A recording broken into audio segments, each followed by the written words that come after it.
কাজে এসে দেখি এদের মধ্যে লেগে গেছে ঝামেলা। তো অনেকদিন পরই আবার ক্যাটারিংয়ের ব্লগ নিয়ে শুরু করলাম। তো আজকে ছিল আমার কালী পুজো বাড়ি ক্যাটারিং। যাওয়ার পথে দেখলাম অনেক সরু গলি, এসে দেখি এখনো রাঁধুনি রান্না কমপ্লিট করে উঠতে পারেনি। গিয়েই আমরা চেয়ার টেবিল পেতে ফেললাম, কারণ পুজো বাড়ি তো সন্ধ্যাবেলা থেকে লোক খাওয়া শুরু হয়ে গেছে। আর এদিকেও রান্নার মাসি আরেকবার খিচুড়ি করা শুরু করে দিয়েছিল।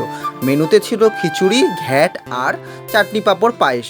তো এই মেনুটাই সাধারণত বেশিরভাগ পুজো বাড়িতে করে। তারপরই আমরা লোক খাওয়ানো শুরু করে দিয়েছিলাম। 250 লোক, কিন্তু জায়গাটা ছিল খুব কম। ঘরের ভিতরে খাওয়া দাওয়া হওয়ার কারণে আমরা বেশি টেবিল পাততে পারিনি। আর এর মধ্যে লেগে গেছিলো ঝামেলা মেটানোর পরই আমরা একটু বাইরে গিয়ে রেস্ট নিচ্ছিলাম, কারণ অনেকগুলো ব্যাচই খাওয়াতে হয়েছিল, প্রায় 7খানা ব্যাচের মতো, কারণ 250 লোক তো আর 5খানা টেবিল পেতেছিলাম। আর এদিকে এসে দেখি পুজো শুরু হয়ে গেছিলো। আর আজ ছিল ফলহারিণী কালী পুজো, অমাবস্যাও ছিল। আর এদিকে দেখো 108টা প্রদীপও জ্বালানো হয়েছে, দেখে খুব সুন্দরই লাগছিল। তারপরে আমরা খিচুড়ি, চাটনি, পাঁপড় খেয়ে বেরিয়ে পড়লাম বাড়ি যাওয়ার উদ্দেশ্যে। তো আজকের ভিডিও এতটুকু। দেখতে ভালো লাগলে একটা লাইক করে দিও আর সাবস্ক্রাইব করে দিও অন্যান্য ভিডিও পেতে।